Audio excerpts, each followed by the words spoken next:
था वो सब देवी देवता विराजमान थे। भगवान भोलेनाथ जी, ब्रह्मा जी और सभी लोग विराजमान थे। जैसे ही दक्ष का आगमन हुआ वहां पर, तो सारे देवता उठकर खड़े हो गए। सबने उनका स्वागत किया, लेकिन दो लोग उठे नहीं, एक ब्रह्मा जी और एक शिव जी। अब ब्रह्मा जी इसलिए नहीं उठे क्योंकि भैया ये तो मेरा पुत्र है दक्ष, ब्रह्मा जी के पुत्र है दक्ष। और शंकर जी को तो क्यों उठना, क्योंकि शंकर जी तो दामाद है और दामाद पूजनीय होता ससुर के लिए। लेकिन जो दक्ष था ना, उसे अभिमान हो गया कि मैं राजा हूं और मेरा सब सम्मान करें। बहुत सारे लोगों की लालसा होती कि हमारा मान सम्मान होना चाहिए, लेकिन मान सम्मान हमारे हाथों में नहीं है। मान सम्मान तो भगवान के हाथों में है। भगवान ने जब मनुष्य को बनाया सब कुछ दे दिया, जो करना वो करो, लेकिन भगवान ने 6 चीजें अपने पास में रख ली। और क्या क्या? सुनहु भरत भावी प्रवर बिलग कहे मुनिनाथ, हानि लाभ जीवन मरण यस अपयस विधिहान। ये 6 चीजें जो है भगवान के पास है। एक, लाभ, कब आपको लाभ होना है, कब आपकी हानि होना है। 2 हो गए, लाभ हानि। तीसरा, जन्म और मरण, कहाँ आपका जन्म होगा, कहाँ आपकी मृत्यु होगी, ये भगवान ने अपने हाथों में रखा है। और यश अपयश, कब आपको मान मिलेगा और कब आपका अपमान हो जाएगा, ये भगवान ने अपने हाथों में रखा है। और इसलिए हम भगवान को मानते हैं, और नहीं तो भगवान को कोई नहीं मानता। ये 6 चीजों के कारण भगवान को मानते हैं। वो चाहता मेरा अपमान हो गया, वो चाहता मुझे मान मिलना चाहिए, सम्मान मिलना चाहिए, लेकिन भगवान भोलेनाथ जी ने उसे उठकर सम्मान नहीं दिया, उसे अच्छा नहीं लगा। अरे ये मेरा दामाद है, उठकर मेरा स्वागत करना चाहिए, मान करना चाहिए। लेकिन भगवान भोलेनाथ जी नहीं उठे तो उसे बड़ा क्रोध आया, और क्रोध में आकर भगवान भोलेनाथ जी को अनेक प्रकार की गालियां देने लगा, अनेक प्रकार की बातें करने लगा। और जब वो गाली दे रहा था ना, तो भगवान क्या करते हैं, अब देखो हमारी ऐसी स्थिति, अगर कोई हमको गाली दे तो हम उसको बदले में 2, 3, 4 गाली दे देते। वो एक देता, हम 4, 5 देते, है ना। कोई हमको एक चाटा मारता, हम तो उसको 4 मार दें। लेकिन भगवान भोलेनाथ जी क्या करते हैं, भगवान भोलेनाथ जी जब वो है भगवान भोलेनाथ को गाली देता है, तो भगवान भोलेनाथ मुस्कुराते हैं, हंसते हैं, हंसने लगे। और जैसे ही भगवान भोलेनाथ हंसते तो उसको और क्रोध आता। देखो ना, ये जंगल में रहने वाला है, ये सन्यासी है, इसे कुछ समझता नहीं है। एक तो ये 4 लोगों के बीच में बैठा, इसे बैठना नहीं आता, इसे वस्त्र अच्छे पहनना नहीं आता, अनेक प्रकार की बातें बोल रहे हैं, और भगवान सुन रहे हैं और सुनकर मुस्कुरा रहे हैं। क्योंकि भगवान के लिए मान और अपमान दोनों बराबर। जो महान लोग होते ना, उन्हें मान अपमान की कोई चिंता होती नहीं है, और जिसे मान अपमान की चिंता नहीं होती है उसी को महादेव कहते हैं, वही पूजा जाता है। देखो आपने देखा होगा किसी भी गांव में जो है हाथी आता है। जब हाथी आता है तो हाथी बढ़िया मस्त चलता है। तो जब हाथी चलता है तो उसके पीछे जो है कुत्ते लोग भौंकते हैं, बहुत सारे कुत्ते आ जाते हैं, भौंकने लगते हैं, लेकिन हाथी को कोई फर्क पड़ता नहीं है, फिर भी हाथी चलते रहता मस्त। कुत्तों से पूछा गया, भैया तुमको क्या दिक्कत हाथी से, हाथी से क्या दिक्कत, इसलिए तुम भौंक रहे हो। तो वो क्या कहते हैं, हमको दिक्कत इस बात की है कि सामने जो है, आपने देखा होगा कि जब हाथी गांव में आता है तो क्या होता है कि कुत्ते पीछे पीछे भौंकते हैं, लेकिन सामने आपने देखा होगा कि घर के लोग बाहर निकलते हैं, उसका पूजन करते हैं, तिलक करते हैं, आरती उतारते और प्रणाम करते हैं। तो कुत्ते कहते हमको उससे दिक्कत है जो सामने हाथ जोड़कर खड़े हैं। अगर वो हाथ जोड़कर खड़े नहीं रहेंगे तब ठीक है। तो कुत्ते लोग इसलिए भौंकते हैं। और याद रखना, जो व्यक्ति अब इधर कुत्ते भौंकते हैं तो उसको कोई फर्क नहीं पड़ता, लेकिन उसकी पूजा भी होती है। जो मान और अपमान का चिंता नहीं करेगा उसी की पूजा होती है। तो भगवान के लिए दोनों समान है। जैसे पर्वत होते ना, बड़े बड़े पर्वत, तो बारिश होती है तो उनके ऊपर जल गिरता है, जल वृष्टि होती है, लेकिन पर्वत को कोई फर्क पड़ता नहीं। ऐसा जो महान लोग होते हैं उन्हें किसी की बात का कोई फर्क पड़ता नहीं, मान अपमान से कोई लेना देना नहीं है। भगवान भोलेनाथ जी हंस रहे हैं, उसे बड़ा क्रोध आया और उसने कह दिया, जाओ आज से मैं तुम्हें आदेश देता हूँ सारे देवताओं, इस शंकर को कभी किसी सभा में आसन नहीं दिया जाएगा, कोई इसे बुलाना नहीं। और ऐसा कहते हुए चला गया। भगवान भोलेनाथ जी हंसते रहे, कोई फर्क नहीं पड़ा। इधर जब भोलेनाथ जी वहां पर हंसते रह गए, वो गालियां देते हुए चला गया और इधर जो है आज से उनकी पूजा बंद हो गई। और इसलिए भगवान भोलेनाथ जी को उसने बैर के कारण नहीं बुलाया, लेकिन फिर भी सती कहती महाराज मैं जाऊंगी। तो समझाया शंभू जी ने, लेकिन नहीं मानी तो 2 गण दे दिया और कहा कि जाओ इनके साथ जाना। सती जी बड़ी प्रसन्न हो गई, जल्दी जल्दी तैयार हुई, अपने मायके की ओर चली। और जब अपने मायके में पहुंची, अपने पिता के घर गई, तो क्या देखती है, पिता भवन जब गई भवानी, पिता भवन जब गई भवानी, पिता भवन जब गई भवानी, पिता भवन जब गई भवानी, पिता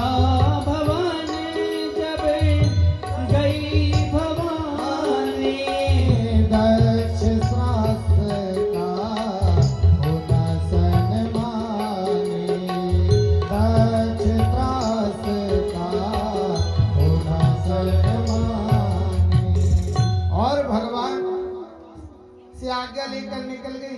जैसे ही अपने पिता के घर में गई तो क्या देखती है कि पिता द्वार पर खड़े हैं। और जैसे ही सती जाकर खड़ी हुई तो दक्ष ने क्या किया, देखकर और अनदेखा कर दिया, सम्मान नहीं किया, स्वागत नहीं किया और अनदेखा कर दिया, क्योंकि मैंने बुलाया नहीं है, बिना बुलाया है। तो यही जैसे अपने पिता को देखा ना, तो सती के मन में बड़ा दुख हो गया, हे भगवान सच में मैंने बहुत बड़ी गलती कर दी। लेकिन फिर भी पिता के घर में अंदर प्रवेश किया तो तुरंत जो है अपनी माता के पास पहुंची। तो जैसे ही अपनी माता से मिली तो माँ का हृदय तो बड़ा अच्छा होता, अपनी पुत्री से बड़ा प्रेम करता है। तो ऐसे ही जो है तुरंत उनकी माता खड़ी हो गई, बड़ी प्रसन्न हो गई, गले से लगा लिया, बेटी बहुत अच्छा हुआ तू आ गई, क्योंकि तेरे पिता ने तुझे बुलाया नहीं ना तो मुझे अच्छा नहीं लग रहा था, अब यज्ञ मेरा पूर्ण हो गया। और गले लगा ले, सादर भले ही मिली एक माता, भगनी मिली बहुत मुस्काता। जो बहनें लोग थे वो हंसने लगी, देखो ये बिना बुलाए आ गई है, कैसी इसे शर्म भी नहीं लगती, इसको तो निमंत्रण नहीं दिया गया, इस प्रकार की बातें कर रही थी। लेकिन सती जी ने उनकी बातों को सुना और अनसुना कर दिया, बड़ा दुख हुआ। लेकिन विचार करती मैं यज्ञ में आई हूँ, कम से कम यज्ञ के दर्शन कर लूं। और यज्ञ के दर्शन करने के लिए यज्ञशाला में पहुंच गई। क्या देखती, बढ़िया सुंदर जो है यज्ञशाला बनाई गई और उसमें जो है सब देवताओं के लिए अलग अलग आसन बने हुए थे।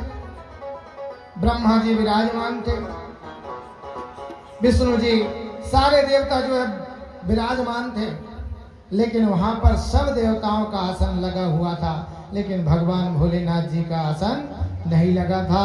जैसे सती ने देखा तो सती जी को तो बड़ा गुस्सा आ गया, क्रोध आ गया। और सती जाई देखूं जब जागा, जब उन्होंने उस यज्ञ को देखा तो बड़ा गुस्सा आया, क्रोध आया। और क्रोध में भरकर क्या कहती है कि जिस यज्ञ में भगवान भोलेनाथ का भाग नहीं, वो यज्ञ कभी पूर्ण नहीं हो सकता। तुरंत जो है क्रोध में आ गई। इतने में जो है दक्ष आ गया और दक्ष को देखकर कहती हैं, अरे पिताजी तुम ये जानते नहीं हो कि इस संसार के स्वामी महादेव हैं, उनके बिना तो सब पूजा अधूरी है। उन्हें तुमने क्यों भाग नहीं दिया? तो दक्ष को तो बड़ा क्रोध आया। उसने कहा मैंने तुम्हें नहीं बुलाया था, मैं ऐसा हूं, मैं वैसा हूं, मैं ऐसा कर दूंगा, मैं वैसा कर दूंगा, मैं करके चिल्लाने लगा। बड़ा क्रोध में आकर सती जी कहती है पिता मैं ज्यादा मत करो, और नहीं तो एक सिर जो है ना एक दिन कट जाएगा, और कट जाएगा तो फिर हाँ मैं कौन करता है? बकरा करता है, और इसलिए उसका सिर काटा जाता है। इसलिए कभी मैं नहीं करना चाहिए। मैं शब्द बहुत अभिमान का है। कभी ऐसा नहीं कि मेरा घर परिवार, मेरे रिश्तेदार, ये जो है ना बंधन का कारण है। और एक मैं शब्द बहुत अच्छा, जिसमें मेरा मंदिर, मेरे भगवान का मंदिर, मेरे भगवान की पूजा, मेरे भगवान की आरती, मेरे भगवान की कथा, ये मैं जो है मुक्त करने वाला है, और मेरा परिवार, मेरा रिश्तेदार, ये करने वाला मैं जो है वो बंधन का कारण है। तो बहुत समझाया, नहीं मानते हैं।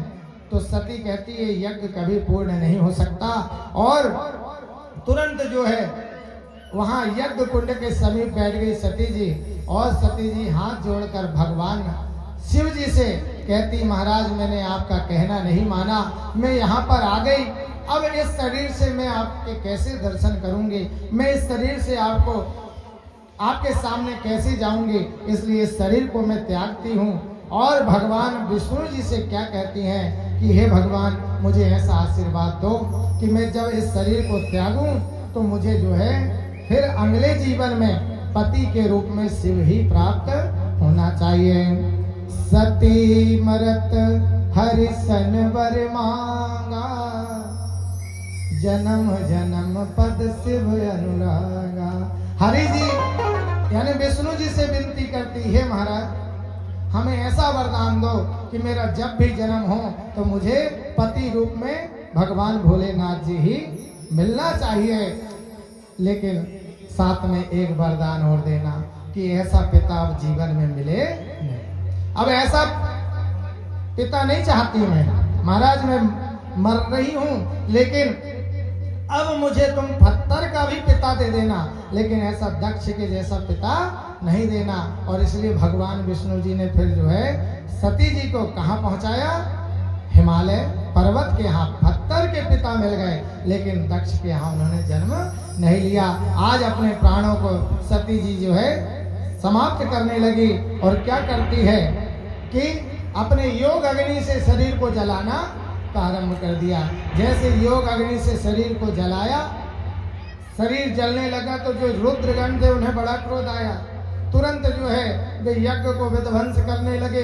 पूषा आगे, पूषा ने रोका तो उनके दांतों को तोड़ दिया। भृगु जी आए, उनकी दाढ़ी को निकाल दिया। ऐसे सारे ऋषि आते हैं तो उनको वो मारना प्रारंभ कर दिए। लेकिन इसी समय जो है यहाँ पर जो है जो भृगु जी हैं उन्होंने त्वष्टा को उत्पन्न किया, और वह त्वष्टा आकर रुद्रगणों को मारने लगे। जैसे ही मारने लगे तो रुद्रगण भागे वहां से, और जाकर शिव जी के पास जाकर कहते हैं अनर्थ हो गया, माँ सती ने अपने प्राणों को त्याग दिया, और रोने लगे, चिल्लाने लगे। जैसे भगवान भोलेनाथ जी के पास जाकर और उन्होंने चिल्लाया तो भगवान भोलेनाथ जी को बड़ा क्रोध आया। तुरंत अपनी जटाओं को उखाड़कर जमीन पर पटका, वीरभद्र को उत्पन्न किया, भद्रकाली को उत्पन्न किया, कहा जाओ जाकर यज्ञ को विध्वंस कर। और काली जी और वीरभद्र जो है उस यज्ञ को विध्वंस करने के लिए चले।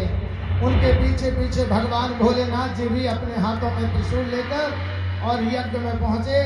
और आज दोनों भद्रकाली और वीरभद्र जो है वहां जितने भी थे उनको मारना प्रारंभ कर दिया। सब अपने अपने स्थान को छोड़कर भागने लगे। और दक्ष को जैसे ही भगवान भोलेनाथ जी ने देखा तो अपने त्रिशूल से उसके सिर को काट दिया, और त्रिशूल से सिर को काट दिया। वह सिर जो है जाकर यज्ञ कुंड में गिर गया और नष्ट हो गया। और इधर जो है आकाश से देवता लोग पुष्पों की वर्षा करने लगे। बोलिए उमापति महादेव की जय हो, बोलिए शंकर भगवान की जय। ओम नमः शिवाय।